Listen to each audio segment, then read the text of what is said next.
We've got Mona on deck. In this video we're going to begin the process of learning the attention heel. Now, in the way that we teach the heel here, depending on the dog and the dog's temperament, the dog's drive, prey drive, etc., we'll shape a program specifically for each puppy depending on all of those factors. And in the case of this puppy Mona, she's very high drive, very pushy, very energetic, very willing to work with the handler, but she is high drive. So rather than taking a piece by piece approach, she's really talented. We're just going to move right into the work. And the first part of the video, I'm going to teach her some targeting of the hand, and we'll use this later in the training. And after we're done with our targeting session, we're going to get out on the field and we're going to do some actual work on the leash. She's not been on the leash, so we're going to go ahead and do some leash pressure, and we'll begin the process of getting lined up for the start of the heel. You can see here that we're just working the target hand. She's just now learning how to target the hand and follow. So we're going to do some exercises to get her into following the hand and really kicking her prey drive in. And if you'll notice here, she begins to slow down. So what I'm going to do is I'm going to withhold the reward until her drive picks back up, and then we'll take back into the targeting of the hand exercise.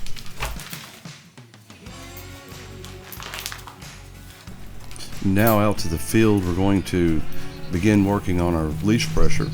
Again, Mona's not been on a leash. Everything up till now has been off of the leash, which is the way that I prefer to do it in this particular age puppy and that station that she finds herself. We're going to just gently ease her into understanding the leash and the leash pressure, and I'm using here a plastic pinch collar along with a little 3/8 nylon rope that's available at most any hardware store. The object here is to teach her what the pressure of the leash actually means, and I'm also going to, while we're at it, we'll go ahead and work on some recall, and I'll let her know that when I recall, you got to come.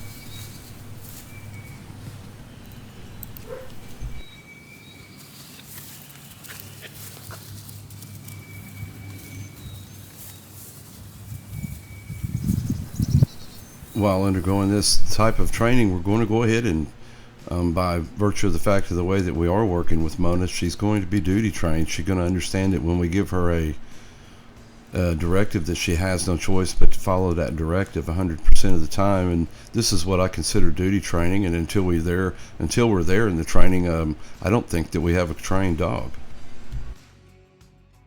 I'd also like to note that throughout this entire session of our first session of leash pressure, we are using a plastic pinch collar, and she is a small puppy, but there is no pain, there is no force being used here other than gentle taps to help her to get into position and to understand exactly what the program is. This is clarity in dog training. If you'll notice, I do take several opportunities to go into just a solid post with her in a standing position.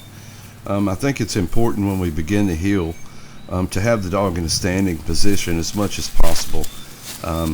It's a lot easier to pull the dog into the heel position and then automatically go into the sit. This can be problematic later in the training. I suggest that you work with your puppy in the stand position when you initially are beginning to teach the puppy the proper position for the heel.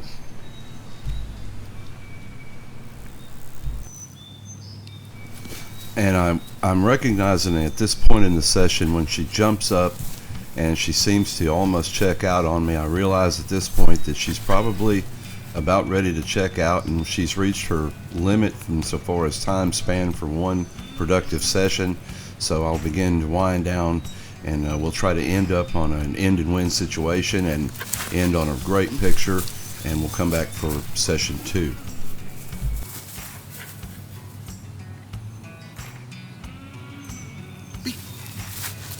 Good girl. That's it, girl. Good girl.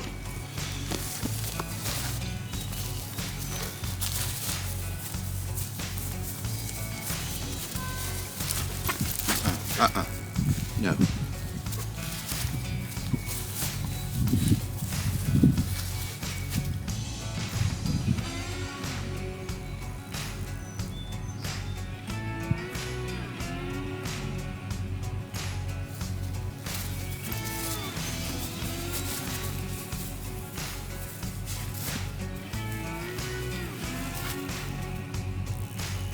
Good.